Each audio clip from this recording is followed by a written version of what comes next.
S ന്യൂസിലേക്ക് സ്വാഗതം. ആദ്യം നോക്കാം തലക്കെട്ടുകൾ.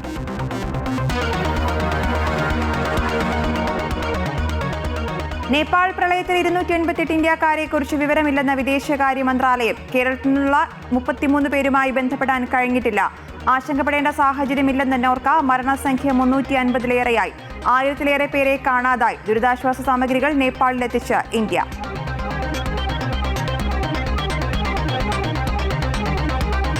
നീറ്റ് ജെഇഇ ദേശീയ പ്രവേശന പരീക്ഷകളിൽ സമഗ്രമായ മാറ്റം നിർദ്ദേശിച്ച് കേന്ദ്രം നിയോഗിച്ച വിദഗ്ധ സമിതി.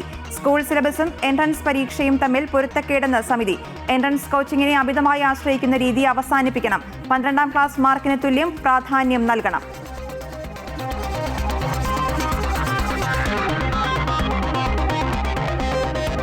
ഇറാൻ വിദേശകാര്യമന്ത്രിയുമായി ടെഹ്റാനിൽ കൂടിക്കാഴ്ച നടത്തി ഖത്തർ പ്രധാനമന്ത്രി. നടപടി മേഖലയിൽ സമാധാനം പുനഃസ്ഥാപിക്കാനുള്ള ശ്രമങ്ങളുടെ ഭാഗമായി. ഇറാൻ ആക്രമണങ്ങൾ അവസാനിപ്പിച്ച് കപ്പൽ ഗതാഗതം പുനഃസ്ഥാപിച്ചാൽ UAE ഇറാൻ വ്യാപാരം പുനരാരംഭിക്കാമെന്ന് മുതിർന്ന UAE നയതന്ത്രജ്ഞൻ.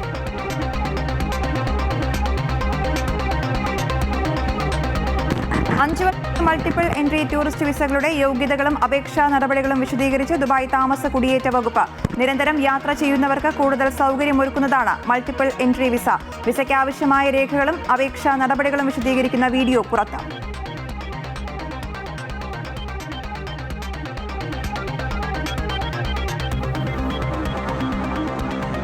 കുവൈറ്റ് സിവിൽ ഏവിയേഷൻ അതോറിറ്റിക്ക് അന്താരാഷ്ട്ര വിമാനത്താവള കൗൺസിൽ അംഗത്വം.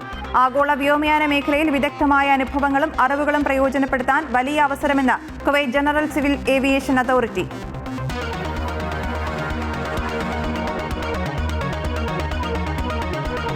ശ്രീലങ്കയ്ക്കെതിരായ 2ാം ക്രിക്കറ്റ് ടെസ്റ്റ് സമനിലയിൽ.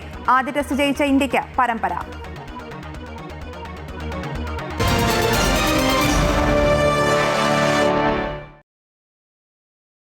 നേപ്പാളിലെ മിന്നൽ പ്രളയത്തിൽ മരണസംഖ്യ 350 കടന്നു. 1000-ലേറെ പേരെ കാണാതായി. 700-ഓളം പേർ വിനോദസഞ്ചാരികളാണ്. 140 ഇന്ത്യക്കാർ ഉൾപ്പെട്ടിട്ടുണ്ടെന്നാണ് കണക്ക്. കേരളത്തിൽ നിന്നുള്ള 33 പേരുമായി ബന്ധപ്പെടാൻ കഴിഞ്ഞില്ലെന്നും വിദേശകാര്യ മന്ത്രാലയം വ്യക്തമാക്കിയിട്ടുണ്ട്. അതേസമയം നേപ്പാളിൽ വീണ്ടും മഞ്ഞുമല ഇടിയാൻ സാധ്യതയുണ്ടെന്ന മുന്നറിയിപ്പും നൽകിയിട്ടുണ്ട്.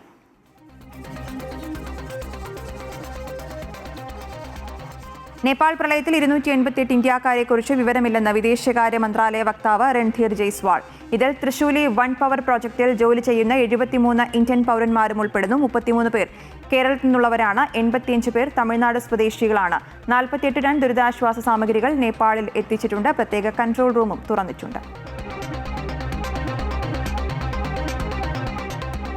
നേപ്പാളിൽ 53 മലയാളികൾ ഒറ്റപ്പെട്ട ഇടങ്ങളിൽ അകപ്പെട്ടിരിക്കുന്നതായി നോർക്ക. ഇവരെ കണ്ടെത്താനുള്ള ശ്രമം തുടരുന്നതായും നിലവിൽ ആശങ്കപ്പെടേണ്ട സാഹചര്യമില്ലെന്നും നോർക്ക CEO രാജേഷ് മാധവൻ അറിയിച്ചു. വരും മണിക്കൂറുകളിൽ കൂടുതൽ വിവരങ്ങൾ ലഭ്യമാകുമെന്നും CEO വ്യക്തമാക്കിയിട്ടുണ്ട്. ഏകദേശം 17 യൂണിറ്റ്സ് ഓഫ് ഇൻഫർമേഷനാണ് ഉണ്ടായിരുന്നത്.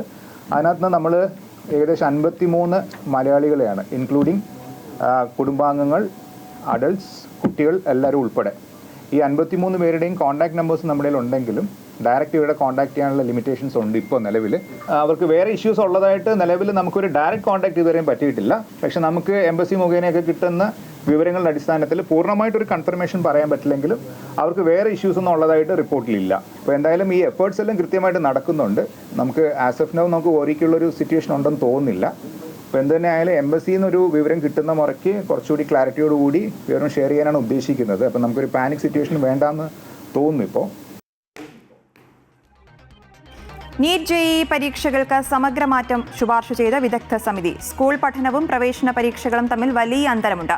വിദ്യാർത്ഥികൾ കോച്ചിംഗ് കേന്ദ്രങ്ങളെ ആശ്രയിക്കാൻ കാരണം ഇതാണെന്നും വിദഗ്ധ സമിതി കേന്ദ്ര വിദ്യാഭ്യാസ മന്ത്രാലയത്തിന് നൽകിയ റിപ്പോർട്ടിൽ വ്യക്തമാക്കിയിട്ടുണ്ട്. ഉന്നത വിദ്യാഭ്യാസ സെക്രട്ടറി വിനീത് ജോഷി അധ്യക്ഷനായ 9-അംഗ സമിതിയാണ് റിപ്പോർട്ട് നൽകിയത്.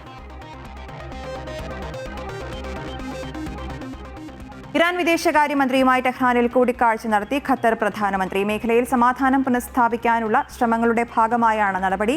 ഇന്ന് രാവിലെയാണ് ഇരു നേതാക്കളും നിർണായക കൂടിക്കാഴ്ച നടത്തിയത്. അതിനിടെ ഇറാൻ ആക്രമണങ്ങൾ അവസാനിപ്പിച്ച് കപ്പൽ ഗതാഗതം പുനഃസ്ഥാപിച്ചാൽ UAE ഇറാൻ വ്യാപാരം പുനരാരംഭിക്കാമെന്ന് മുതിർന്ന UAE നയതന്ത്രജ്ഞൻ doctor Mohammed Ibrahim Al Dhaheri വ്യക്തമാക്കി. മേഖലയിലെ സംഘർഷങ്ങളും പുതിയ സംഭവവികാസങ്ങളും ഖത്തർ പ്രധാനമന്ത്രി Sheikh Mohammed bin Abdulrahman bin Jassim Al താനിയും ഇറാൻ വിദേശകാര്യമന്ത്രി അബ്ബാസ് അറാഗ്ചിയും തമ്മിൽ നടത്തിയ കൂടിക്കാഴ്ചയിൽ ചർച്ചയായി. മേഖലയിലെ സംഘർഷം കുറയ്ക്കാനും സമാധാനപരമായ ചർച്ചകൾക്ക് അനുയോജ്യമായ അന്തരീക്ഷം സൃഷ്ടിക്കാനും ലക്ഷ്യമിട്ടുള്ള നയതന്ത്ര ശ്രമങ്ങളുടെ പുരോഗതി നേതാക്കൾ വിലയിരുത്തി. ഹോർമുസ് കടലിടുക്കിലൂടെ താൽക്കാലിക സംയുക്ത നാവികപാത സ്ഥാപിക്കുന്നതിനുള്ള നിർദ്ദിഷ്ട ചട്ടക്കൂടിനെക്കുറിച്ചും കടലിടുക്കിൽ സ്ഥാപിച്ചിട്ടുള്ള മൈനുകൾ നീക്കം ചെയ്യുന്നതിനുള്ള സംയുക്ത പദ്ധതി നടപ്പാക്കുന്നതിനെക്കുറിച്ചും നേതാക്കൾ സംസാരിച്ചു. അയൽ രാജ്യങ്ങളുടെ പരമാധികാരത്തെ മാനിക്കണമെന്നും സ്വതന്ത്ര കപ്പൽ ഗതാഗതം ഉറപ്പാക്കണമെന്നും ഖത്തർ പ്രധാനമന്ത്രി ചൂണ്ടിക്കാട്ടി. നയതന്ത്ര തലത്തിലുള്ള ചർച്ചകളിലൂടെ അഭിപ്രായ വ്യത്യാസങ്ങൾ പരിഹരിക്കാനും സംഘർഷങ്ങൾ ലഘൂകരിക്കാനുമുള്ള ശ്രമങ്ങൾ തുടരണമെന്നും അദ്ദേഹം പറഞ്ഞു. മേഖലയിൽ സമാധാനം പുനഃസ്ഥാപിക്കാനായി ഖത്തറിന്റെ മധ്യസ്ഥതയിൽ നടത്തുന്ന നയതന്ത്ര ശ്രമങ്ങൾക്ക് ഇറാൻ വിദേശകാര്യമന്ത്രി നന്ദി അറിയിച്ചു. പശ്ചിമേഷ്യൻ സംഘർഷം ആരംഭിച്ചതിനു ശേഷം ആദ്യമായിട്ടാണ് ഖത്തർ പ്രധാനമന്ത്രി ടെഹ്റാൻ സന്ദർശിക്കുന്നത്. അതിനിടെ UAE ഇറാൻ വ്യാപാരം പുനരാരംഭിക്കാം എന്ന് മുതിർന്ന UAE നയതന്ത്രജ്ഞൻ doctor Mohammed Ibrahim Al Dhaheri വ്യക്തമാക്കി. എന്നാൽ അതിനു മുമ്പ് ഇറാൻ സൈനിക ആക്രമണങ്ങൾ അവസാനിപ്പിക്കുകയും കപ്പൽ ഗതാഗത സ്വാതന്ത്ര്യം പുനഃസ്ഥാപിക്കുകയും ഇരു രാജ്യങ്ങളുടെയും സമുദ്രപരിധിയിൽ സമാധാനവും ശാന്തതയും തിരിച്ചു കൊണ്ടുവരികയും വേണമെന്നും അദ്ദേഹം ആവശ്യപ്പെട്ടു. ഖലീജ് ടൈംസിന് നൽകിയ അഭിമുഖത്തിലാണ് അൽ ദഹേരി ഇക്കാര്യം പറഞ്ഞത്. നിലവിൽ UAEയും ഇറാനും തമ്മിലുള്ള വ്യാപാര വാണിജ്യ ഇടപാടുകൾ പൂർണ്ണമായി നിർത്തിവച്ചിരിക്കുകയാണ്. Amrita news, Dubai. ദുബായി അവതരിപ്പിച്ച 5 വർഷത്തെ മൾട്ടിപ്പിൾ എൻട്രി ടൂറിസ്റ്റ് വിസയുടെ യോഗ്യതകളും അപേക്ഷാ നടപടികളും വിശദീകരിച്ച് താമസ കുടിയേറ്റ വകുപ്പ്. നിരന്തരം യാത്ര ചെയ്യുന്നവർക്ക് കൂടുതൽ സൗകര്യമൊരുക്കുന്നതാണ് മൾട്ടിപ്പിൾ എൻട്രി വിസ. വിസയ്ക്ക് ആവശ്യമായ രേഖകളും അപേക്ഷാ നടപടികളും വിശദീകരിക്കുന്ന വീഡിയോ GDRFA പുറത്തിറക്കി.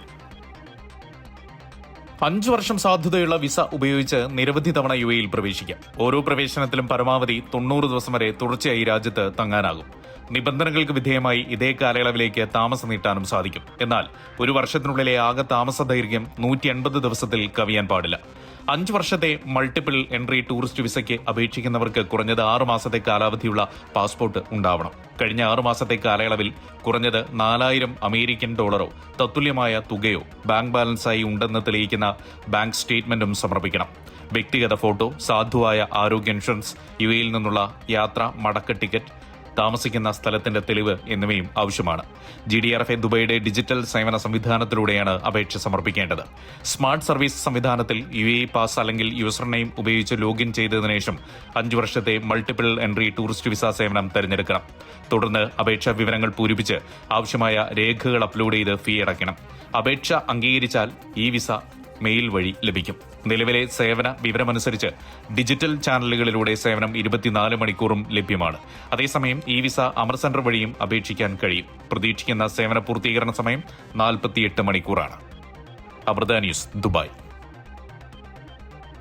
കുവൈറ്റ് സിവിൽ ഏവിയേഷൻ അതോറിറ്റിക്ക് അന്താരാഷ്ട്ര വിമാനത്താവള കൗൺസിലിൽ അംഗത്വം ലഭിച്ചു. ആഗോള വ്യോമയാന മേഖലയിൽ വിദഗ്ധമായ അനുഭവങ്ങളും അറിവുകളും പ്രയോജനപ്പെടുത്താൻ വലിയ അവസരമായിരിക്കും ഇതെന്ന് Kuwait general civil aviation authority അറിയിച്ചു. അന്താരാഷ്ട്ര പഠനങ്ങൾ, കണക്കുകൾ, പ്രവർത്തന താരതമ്യങ്ങൾ എന്നിവ ലഭ്യമാക്കുന്നതിനും വിമാനത്താവള മേഖലയിലെ പ്രധാന വെല്ലുവിളികളും ഭാവി വികസന പ്രവണതകളും ചർച്ച ചെയ്യുന്നതിനുള്ള വിവിധ കമ്മിറ്റികളിലും പ്രവർത്തക സംഘങ്ങളിലും പരിപാടികളിലും പങ്കെടുക്കുന്നതിനും ഈ അംഗത്വം സഹായിക്കുമെന്ന് അതോറിറ്റി വ്യക്തമാക്കി. യാത്രക്കാരുടെ അനുഭവം മെച്ചപ്പെടുത്തൽ, സേവന ഗുണനിലവാരം തിട്ടപ്പെടുത്തൽ, പ്രവർത്തനക്ഷമത, സുരക്ഷ, സൈബർ സുരക്ഷ, സുസ്ഥിര വികസനം, ഡിജിറ്റൽ പരിവർത്തനം തുടങ്ങിയ മേഖലകളിൽ ACI നൽകുന്ന പ്രത്യേക പദ്ധതികളും പരിശീലന പരിപാടികളും പ്രയോജനപ്പെടുത്താൻ അംഗത്വം വഴിയൊരുക്കും. ലോകമെമ്പാടുമുള്ള വിമാനത്താവളങ്ങളുമായും ഓപ്പറേറ്റർമാരുമായും മികച്ച പ്രവർത്തന മാതൃകകൾ പങ്കുവയ്ക്കുവാനും അന്താരാഷ്ട്ര അനുഭവങ്ങൾ ഉപയോഗിച്ച് അടിസ്ഥാന സൗകര്യങ്ങളും സേവനങ്ങളും മെച്ചപ്പെടുത്തുവാനും ഇത് സഹായിക്കുമെന്നും അതോറിറ്റി അറിയിച്ചു. ദുബായിൽ ഷെയറിംഗ് താമസം നിയന്ത്രിക്കുന്ന നിയമം പ്രാബല്യത്തിൽ വന്നു. ഫ്രീ സോൺ ഉൾപ്പെടെ ദുബായിൽ ഉടനീളം നിയമം ബാധകമാണ്. നിയമലംഘനം നടത്തുന്നവർക്ക് 500 ദിർഹം മുതൽ 5 ലക്ഷം ദിർഹം വരെയും, കുറ്റം ആവർത്തിച്ചാൽ 10 ലക്ഷം ദിർഹം വരെയും പിഴ ചുമത്തും. ദുബായിലെ പുതിയ നിയമപ്രകാരം പെർമിറ്റില്ലാത്ത വ്യക്തികൾക്കോ കമ്പനികൾക്കോ ഒരു പ്രോപ്പർട്ടി ഷെയറിംഗ് ഹൌസായി നൽകാൻ സാധിക്കില്ല. ഉടമകൾക്കും അംഗീകൃത ലൈസൻസ് ഉള്ള കമ്പനികൾക്കും മാത്രമേ വാടകയ്ക്ക് നൽകാൻ അവകാശമുള്ളൂ. വാടകക്കാർ തങ്ങൾ വാടകയ്ക്കെടുത്ത വീടോ അതിലെ മുറികളോ മറ്റു വ്യക്തികൾക്ക് മറിച്ച് വാടകയ്ക്ക് നൽകാനും പാടില്ല എന്ന് നിയമത്തിൽ പറയുന്നു. എന്നാൽ പുതിയ നിയമപ്രകാരമുള്ള പ്രത്യേക പരിശോധന ഉടനെ ആരംഭിക്കില്ല എന്ന് ദുബായ് മുനിസിപ്പാലിറ്റി വ്യക്തമാക്കി. ഔദ്യോഗിക നടപടിക്രമങ്ങൾ പൂർത്തിയാക്കിയതിനു ശേഷമായിരിക്കും പരിശോധനകൾ ആരംഭിക്കുക. ഷെയ്ഡ് ഹൌസിംഗ് നടത്തുന്ന ഉടമകൾക്കും കമ്പനികൾക്കും പുതിയ നിയമങ്ങൾക്ക് അനുസൃതമായി മാറ്റങ്ങൾ വരുത്താൻ 2026 ഓഗസ്റ്റ് 26 മുതൽ 1 വർഷത്തെ ഗ്രേസ് പീരീഡ് അനുവദിച്ചിട്ടുണ്ട്. പെർമിറ്റ് ലംഘിക്കുന്ന വീടുകളിൽ കുടിയൊഴിപ്പിക്കൽ നേരിടേണ്ടി വന്നാലും താമസക്കാരെ ഒറ്റ രാത്രി കൊണ്ട് ഇറക്കിവിടില്ല. ബദൽ താമസ സൗകര്യം കണ്ടെത്താൻ അധികൃതർ മതിയായ സമയം അനുവദിക്കും. നിയമപ്രകാരം കുടുംബങ്ങൾ, സ്ത്രീകൾ, പുരുഷന്മാർ, വിദ്യാർത്ഥികൾ, സർക്കാർ സ്വകാര്യ മേഖലയിലെ ജീവനക്കാർ എന്നിങ്ങനെ 6 വിഭാഗത്തിലുള്ള ആളുകൾക്ക് ഷെയറിംഗ് ഹൌസുകളിൽ താമസിക്കാൻ അർഹതയുണ്ട്. അപ്പാർട്ട്മെന്റുകൾ, വില്ലകൾ, ടൗൺ ഹൌസുകൾ, റെസിഡൻഷ്യൽ കോംപ്ലക്സുകൾ എന്നിവ ഷെയ്ഡ് ഹൌസിംഗിനായി ഉപയോഗിക്കാം. എന്നാൽ അടുക്കള, ബാത്റൂം തുടങ്ങിയ പൊതു സൗകര്യങ്ങൾ പങ്കിടുമ്പോൾ തന്നെ സുരക്ഷിതവും ആരോഗ്യകരവുമായ ജീവിത സാഹചര്യം ഉറപ്പാക്കേണ്ടതുണ്ട്. Amrita news, Dubai. വ്യാജ വിവരങ്ങളിൽ നിന്നും തെറ്റിദ്ധരിപ്പിക്കുന്ന പ്രചാരണങ്ങളിൽ നിന്നും സത്യത്തെ സംരക്ഷിക്കാൻ മാധ്യമങ്ങൾ മുന്നോട്ട് വരണമെന്ന് UAE പ്രസിഡന്റിന്റെ നയതന്ത്ര ഉപദേഷ്ടാവ് doctor Anwar bin Mohammed Gargash എക്സിൽ പങ്കുവച്ച കുറിപ്പിലാണ് അദ്ദേഹം ഇക്കാര്യം വ്യക്തമാക്കിയത്. നിലവിലെ യുദ്ധസംഘർഷ അന്തരീക്ഷത്തിൽ നൽകുന്ന വാർത്തകളും വിശകലനങ്ങളും കേവലം വിവരങ്ങൾ മാത്രമല്ല, അവ സംഘർഷാവസ്ഥയെ തന്നെ സ്വാധീനിക്കുന്ന ഘടകങ്ങളാണ്. മാധ്യമങ്ങൾ പുലർത്തുന്ന വിശ്വസ്തതയും സന്തുലിതാവസ്ഥയും തൊഴിൽപരമായ ആവശ്യം മാത്രമല്ല, ധാർമ്മികമായും അനിവാര്യമാണെന്നും അദ്ദേഹം ചൂണ്ടിക്കാട്ടി.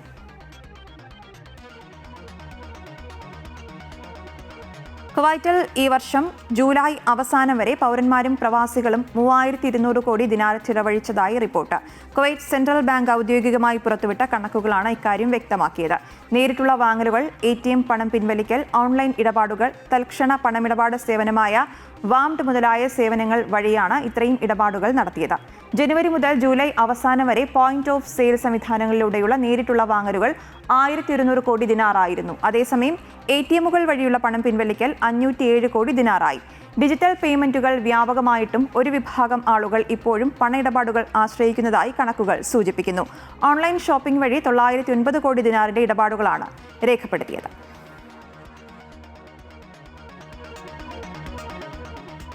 കുവൈറ്റിൽ ഗതാഗത നിയമലംഘനങ്ങളുടെ പിഴ അടയ്ക്കാത്ത വ്യക്തികൾക്ക് കാർ വാടകയ്ക്ക് നൽകുന്നത് നിർത്താൻ വാഹന വാടക കമ്പനികളും ഓഫീസുകളും നടപടി ആരംഭിച്ചു. ഗതാഗത വകുപ്പിന്റെ സംവിധാനത്തിൽ പിഴ കുടിശ്ശികയുള്ള വ്യക്തികൾക്ക് ഏർപ്പെടുത്തിയിരിക്കുന്ന ബ്ലോക്ക് സംവിധാനം ഇപ്പോൾ കാർ വാടക കമ്പനികളുടെ അന്വേഷണ സംവിധാനവുമായി ബന്ധിപ്പിച്ചതോടെയാണ് പുതിയ നടപടി. വാഹനം വാടകയ്ക്കെടുക്കുന്നതിനുള്ള നടപടികൾ ആരംഭിക്കുമ്പോൾ ഉപഭോക്താവിന്റെ വിവരങ്ങൾ പരിശോധിച്ചാൽ ട്രാഫിക് പിഴകൾ കുടിശ്ശികയായുണ്ടെങ്കിൽ അത് സിസ്റ്റത്തിൽ കാണപ്പെടും. പിഴത്തുക അടച്ച ബ്ലോക്ക് നീക്കം ചെയ്യുന്നതിന് ശേഷമേ വാഹനം വാടകയ്ക്ക് നൽകുകയുള്ളൂ. ട്രാഫിക് പിഴകളുടെ കുടിശ്ശിക കുറയ്ക്കുന്നതിനും കുടിശ്ശികകൾ ശേഖരിക്കുന്നതിന് ശക്തമാക്കുന്നതുമായി ആഭ്യന്തര മന്ത്രാലയത്തിന് കീഴിലെ ജനറൽ ട്രാഫിക് ഡിപ്പാർട്ട്മെന്റ് നടപ്പാക്കുന്ന ഡിജിറ്റൽ നടപടികളുടെ ഭാഗമായാണ് ഈ നീക്കം.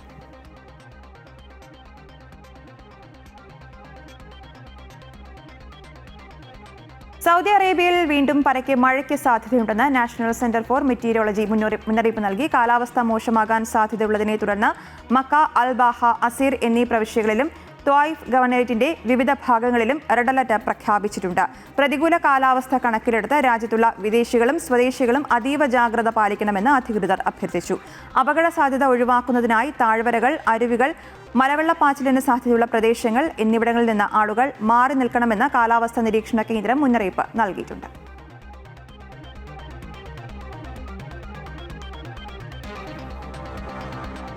കുവൈറ്റിലെ മലയാളികളും ഓണം ആഘോഷിച്ചു. പ്രവൃത്തി ദിനമായതിനാൽ കുടുംബത്തോടൊപ്പം കഴിയുന്നവരും കുടുംബേതര താമസക്കാരും വീടുകളിൽ സദ്യ ഒരുക്കുന്നതിന് പകരം ഇതിനായി വിവിധ റെസ്റ്റോറന്റുകളെയും ഹൈപ്പവർ മാർക്കറ്റുകളെയും ആണ് ആശ്രയിച്ചത്. ഒരു സെറ്റ് സദ്യയ്ക്ക് 3 ദിനാർ മുതൽ 3.5 ദിനാർ വരെയായിരുന്നു വിവിധയിടങ്ങളിലെ നിരക്ക്.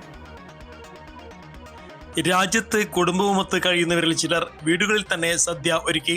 കഴിഞ്ഞ ദിവസങ്ങളിൽ വിവിധ മലയാളി മാനേജ്മെന്റിന് കീഴിൽ പ്രവർത്തിക്കുന്ന ഹൈപ്പർ മാർക്കറ്റുകളിൽ വൻ തിരക്കാണ് അനുഭവപ്പെട്ടത്. നബിദിനം പ്രമാണിച്ചുള്ള അവധിയും തൊട്ടടുത്ത ദിവസങ്ങളിൽ വാരാന്ത്യ അവധി ദിനങ്ങളും ആയതിനാൽ ഭൂരിഭാഗം പേരും ഇന്നാണ് ഓണാഘോഷം നടത്തിയത്. ഈ മാസവും അടുത്ത മാസങ്ങളിലുമായി വിവിധ സംഘടനകൾ നടത്താനിരുന്ന ഓണാഘോഷ പരിപാടികൾ പലതും റദ്ദാക്കി. പ്രവാസികളെ കുറിച്ച് പൊതുവേ ഒരു ചൊല്ലുണ്ട്, ഓണം തുടങ്ങിക്കഴിഞ്ഞാൽ അടുത്ത ക്രിസ്മസ് വരെ ഓണാഘോഷം നടത്തുന്ന ആൾക്കാരാണ് പ്രവാസികൾ. ഇപ്രാവശ്യത്തെ ഒരു പ്രത്യേക സാഹചര്യത്തിലൂടെ ഞങ്ങൾ കടന്നു പോകുന്നത്. കുറച്ച് മാസങ്ങളായിട്ട് കുവൈറ്റിന്റെ മണ്ണിൽ പ്രവാസികൾക്ക് ആഘോഷങ്ങൾ ഒന്നും തന്നെയില്ല. പക്ഷേ എങ്കിലും നമുക്ക് ഓണം എന്ന് പറയുന്നത് ഒഴിച്ചുകൂടാൻ പറ്റാത്തൊരാഘോഷമാണ്. ഇപ്രാവശ്യം ഒരുപാട് ലിമിറ്റേഷൻസിലൂടെയാണ് നമ്മൾ കടന്നു പോകുന്നത്. എങ്കിലും വീടുകളെ കേന്ദ്രീകരിച്ച് ഞങ്ങൾ സുഹൃത്തുക്കൾ കുറച്ചുപേര് ചേർന്ന് ചെറിയ രീതിയിലുള്ള ഓണാഘോഷങ്ങളാണ് ഇപ്രാവശ്യം നടത്തുന്നത്. പക്ഷേ നിലവിലെ സാഹചര്യത്തിൽ ഇവിടെ സ്കൂൾ അവധിയാണെങ്കിൽ പോലും ആരും തന്നെയും വലുതായി നിറമുള്ള കളറിലുള്ള ഓണാഘോഷങ്ങൾ ഒന്നും തന്നെ കുവൈറ്റിൽ ഇപ്രാവശ്യമില്ല. വർഷങ്ങളായി കണ്ണൂർ ജില്ലാ കൂട്ടായ്മയായ ഫ്രണ്ട്സ് ഓഫ് കണ്ണൂരിൻ്റെ പേരിൽ ഓണാഘോഷം വളരെ വിപുലമായി നടത്താറുണ്ട്. പക്ഷേ ഇക്കൊല്ലത്തെ സാഹചര്യം അനുസരിച്ച് എത്രത്തോളം അത് പ്രാവർത്തികമാവുമെന്ന് അറിയില്ല. പോയ വർഷങ്ങളിൽ വിവിധ ഇന്ത്യൻ വിദ്യാലയങ്ങൾ കേന്ദ്രീകരിച്ചായിരുന്നു വിവിധ സംഘടനകൾ ഓണാഘോഷം സംഘടിപ്പിച്ചിരുന്നത്. എന്നാൽ രാജ്യത്ത് നിലനിൽക്കുന്ന പ്രത്യേക സാഹചര്യത്തെ തുടർന്ന് ആഭ്യന്തര മന്ത്രാലയം സുരക്ഷാ പരിശോധന ശക്തമാക്കുകയും വിവിധ വിദ്യാലയങ്ങളിൽ കേന്ദ്രീകരിച്ച് നടക്കുന്ന പൊതുപരിപാടികൾക്ക് കർശന മാനദണ്ഡങ്ങൾ ഏർപ്പെടുത്തുകയും ചെയ്തതോടെയാണ് വിദ്യാലയ അധികൃതർ പൊതുപരിപാടികൾക്ക് വേദി നൽകുന്നതിൽ നിന്നും പിന്മാറിയിരിക്കുന്നത്. നേരത്തെ ചെറിയ സംഘടനകൾ കെട്ടിടങ്ങളുടെ ഭൂഗർഭ നിലകളിൽ പ്രവർത്തിക്കുന്ന ഹാളുകളെയാണ് ഓണാഘോഷ പരിപാടികൾ നടത്താൻ ആശ്രയിച്ചിരുന്നത്.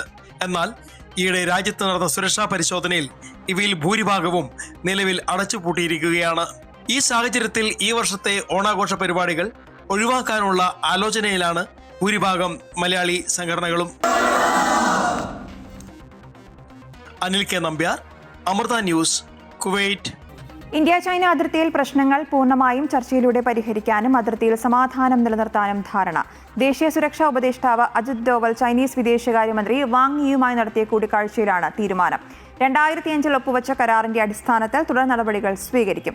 അതിർത്തി പുനർനിർണയത്തിനുള്ള ശ്രമങ്ങൾ ഇരു രാജ്യങ്ങളും വേഗത്തിലാക്കും. സൈനിക തലത്തിൽ നടക്കുന്ന ചർച്ചകൾ തുടരാനും കൂടിക്കാഴ്ചയിൽ ധാരണയായി.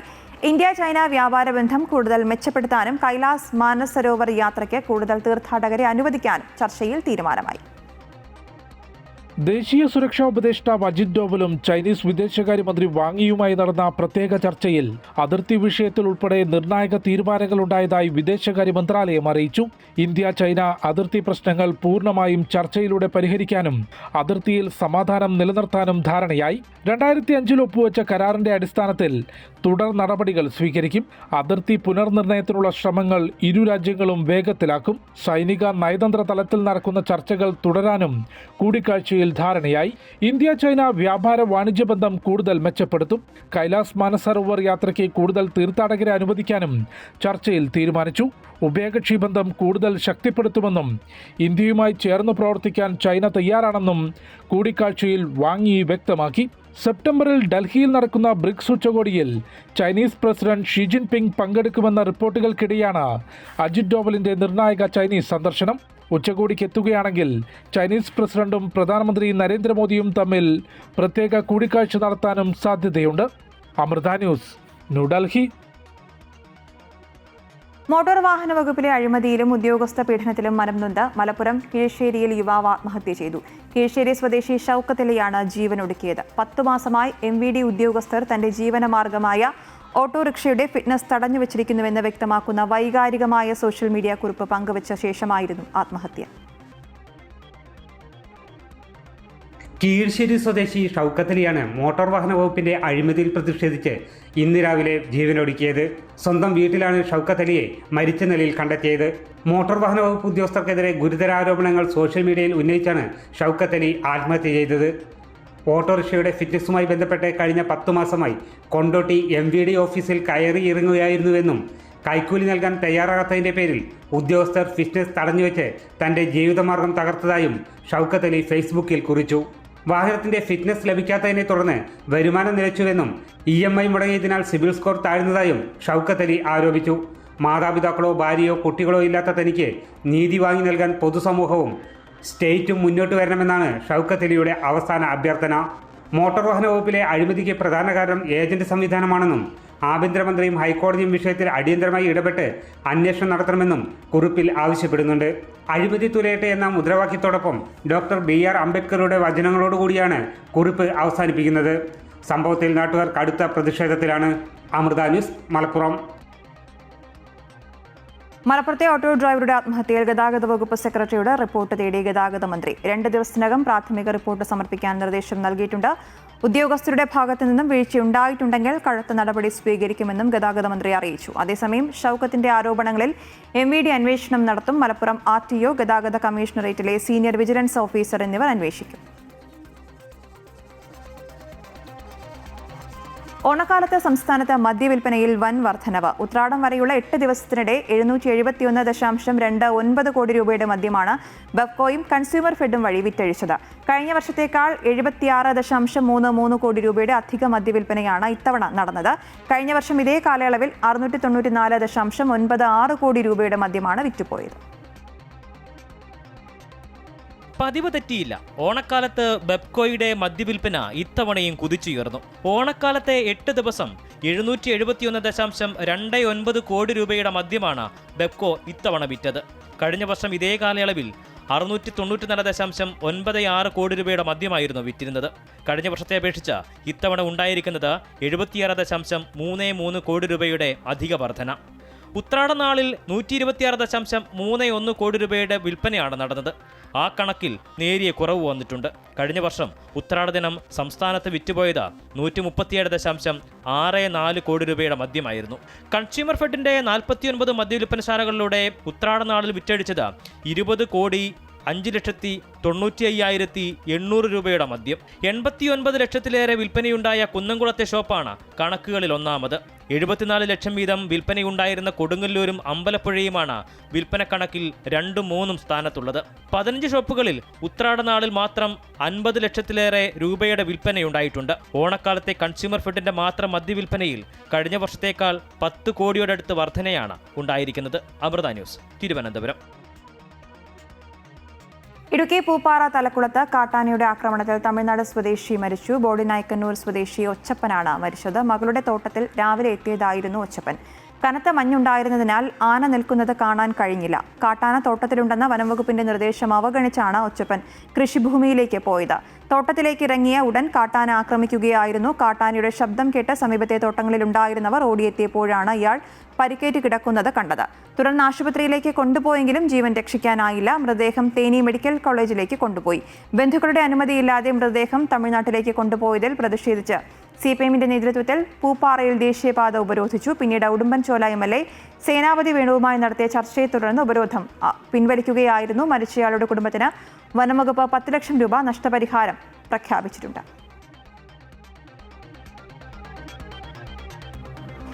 ഇടുക്കി മൂന്നാർ ടൗണിൽ വീണ്ടും കാട്ടാന ഇറങ്ങി. മൗണ്ട് കാർമൽ സെന്റ് മൈക്കിൾസ് ദേവാലയങ്ങൾക്ക് സമീപമാണ് ഇന്നലെ രാത്രി കാട്ടാന ഇറങ്ങിയത്. വാഴയടക്കമുള്ള കൃഷികൾ നശിപ്പിച്ച കാട്ടാനയെ RRT സംഘം വനമേഖലയിലേക്ക് തുരത്തി. വിരിഞ്ഞ കൊമ്പൻ എന്നറിയപ്പെടുന്ന കാട്ടാനയാണ് എത്തിയതെന്ന് വനംവകുപ്പ് അറിയിച്ചു. കാട്ടാന ഇറങ്ങിയതോടെ പ്രദേശവാസികൾ ആശങ്കയിലാണ്.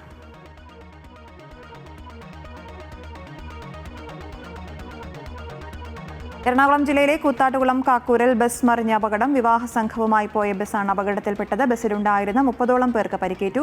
5 പേരുടെ നില ഗുരുതരമാണ്. സ്കൂട്ടർ യാത്രികയെ രക്ഷിക്കാൻ ഡ്രൈവർ ബസ് പെട്ടെന്ന് വെട്ടിച്ചതാണ് അപകടത്തിന് കാരണം. കൂത്താട്ടുകുളം നടക്കാവ് ഹൈവേയിൽ കാക്കൂർ ഇന്ത്യൻ ഓയിൽ പെട്രോൾ പമ്പിന് സമീപം രാവിലെ 10:30യോടെയാണ് ടൂറിസ്റ്റ് ബസ് മറിഞ്ഞ് അപകടമുണ്ടായത്. വിവാഹ ചടങ്ങിൽ പങ്കെടുക്കാൻ പോയ സംഘം സഞ്ചരിച്ച ബസ്സാണ് അപകടത്തിൽപ്പെട്ടത്. ഇടതുവശത്തുകൂടി പോയ ഇരുചക്ര വാഹന യാത്രികൻ വലതുവശത്തുള്ള പെട്രോൾ പമ്പിലേക്ക് പെട്ടെന്ന് കയറാൻ ശ്രമിച്ചതാണ് അപകടത്തിനിടയാക്കിയത്. പമ്പിന് സമീപം നിന്ന ബൈക്ക് യാത്രികൻ തലനാരിഴയ്ക്ക് രക്ഷപ്പെട്ടു. സംഭവത്തിന്റെ CCTV ദൃശ്യങ്ങളും പുറത്തുവന്നു.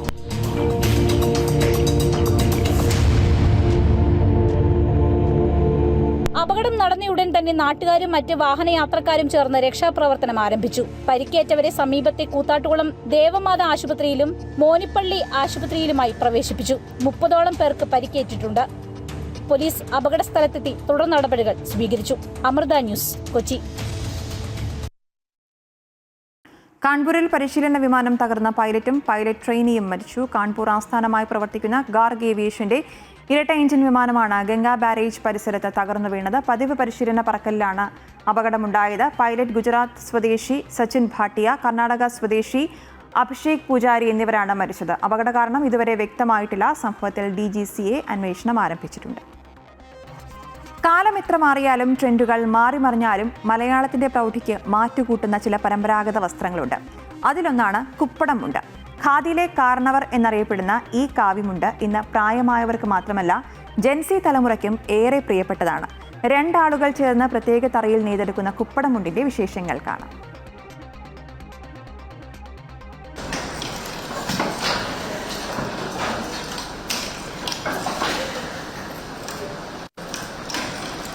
പത്തനംതിട്ട കൊടുമണ്ണിലെ ഗാന്ധി സ്മാരക നിധി കൈത്തറി നെയ്ത്ത് കേന്ദ്രത്തിൽ നെയ്യുന്നത് വിഖ്യാതമായ കുപ്പടം മുണ്ടുകൾ മാത്രമാണ്. രണ്ടു വശത്തും കരകളുള്ള ഒറ്റപ്പാളി കാവിമുണ്ടുകൾ മറ്റുള്ളവയിൽ നിന്ന് വേറിട്ട് നിൽക്കുന്നത് ഇതിൻ്റെ ആകർഷകമായ കരയുടെ ഭംഗി കൊണ്ടാണ്.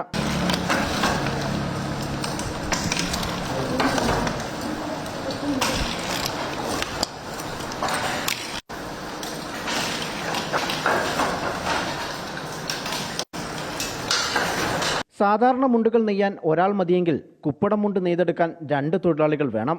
ഏറെ അധ്വാനവും കൂടുതൽ തൊഴിലാളികളും ആവശ്യമുള്ളതിനാൽ ഇതിന് ഉൽപാദന ചെലവും വിലയും അല്പം കൂടുതലാണ്. 2 പേരിരുന്ന് നെയ്യുന്നതാ, 2 സൈഡിലും ഡിസൈൻ കൊടുത്ത് ചെയ്യുന്നതാ. അതുകൊണ്ടാണ് കുപ്പടം മുണ്ട്. ഓണമായപ്പോൾ നല്ലപോലെ വിൽപ്പനയൊക്കെ ഉണ്ട്. 6ഓളം പേർ കൊടുമണ്ണിലെ നെയ്ത്ത് കേന്ദ്രത്തിൽ ജോലി ചെയ്യുന്നുണ്ട്. ഒരു മുണ്ട് തയ്യാറാക്കാൻ 3.5 മണിക്കൂറോളം സമയം വേണം. 3-3.5 മണിക്കൂർ കൊണ്ട് വേണം ഒരു മുണ്ട് നെയ്യണമെങ്കിൽ. പിന്നെ അരമുണ്ട് കൂടെ അങ്ങനെ 1.5 മുണ്ട് വരെ നെയ്യാം. എല്ലാം നമുക്ക് ഖാദി ബോഡിയിൽ നിന്ന് എത്തിച്ച് തരും. അപ്പോൾ ആ ബോഡി കൊണ്ടുവന്ന് എല്ലാം തരും. ഇത് കളർ ചെയ്താണ് നമുക്ക് കൊണ്ടു തരുന്നത്. 2 മീറ്റർ നീളവും 1.30 മീറ്റർ വീതിയുമുള്ളതിനാൽ ഉയരവും വണ്ണവുമുള്ളവർക്ക് ഒരുപോലെ അനുയോജ്യമാണ് ഈ മുണ്ട്. ഓണക്കാലമായതിനാൽ കുപ്പടം മുണ്ടിന് ആവശ്യക്കാരും ഏറെയാണ്. ഖാദിയുടെ ഷോറൂമിൽ ഇവ തിരക്കി വരുന്നവർ നിരവധിയാണ്. ഇതിന് വളരെയധികം ആവശ്യക്കാരുണ്ട്. 1014 രൂപയാണ് ഇതിൻ്റെ വില. റിബേറ്റ് കഴിയുമ്പോൾ ഏകദേശം 710 രൂപയോളാവും. എന്നിരുന്നാൽ പോലും ആൾക്കാർ വളരെയധികം മേടിക്കുന്നുണ്ട്. തീർച്ചയായിട്ടും നല്ല ക്വാളിറ്റിയുള്ള പ്രോഡക്റ്റാണ്. ആൾക്കാർക്കറിയാം വില കൂടുതലാണ്. എന്നിരുന്നാൽ പോലും ആൾക്കാർ ആ തൊഴിലാളികളുടെ അധ്വാനം മാനിച്ച് അത് എത്ര രൂപയായാലും മേടിക്കുന്നുണ്ട്. ആഴ്ചയിൽ വരും. അതുപോലെ കൂടുതൽ ഡിമാൻഡ് വരുമ്പോൾ നമുക്ക് പറയുമ്പോൾ തന്നെ അവിടുന്ന് പോയി എടുത്ത് ഗോഡൗൺ വഴി നമുക്ക് എത്തിച്ചു തരുന്നതാണ്. ഒരു കസ്റ്റമറിന് പോലും ഷോർട്ടേജ് വരുന്നില്ല. ഡിമാൻഡിനനുസരിച്ച് തന്നെ നമുക്ക് സപ്ലൈ ചെയ്യാൻ പറ്റുന്നുണ്ട്. ഗുണമേന്മ കൊണ്ട് ഏറെക്കാലം ഈട് നിൽക്കുമെന്നതാണ് കുപ്പടം മുണ്ടിന്റെ പ്രധാന പ്രത്യേകത. പാരമ്പര്യത്തനിമ ചോരാതെ പുതിയ തലമുറയുടെ പോലും മനം കവരുന്ന കുപ്പടം മുണ്ട് കൊടുമണ്ണിന്റെ പെരുമയായി ഇന്നും തിളങ്ങി നിൽക്കുന്നു. ക്യാമറമാൻ രതീഷ് മൺബിഷലിനൊപ്പം കണ്ണൻ ദേവ്, അമൃത ന്യൂസ്, പത്തനംതിട്ട.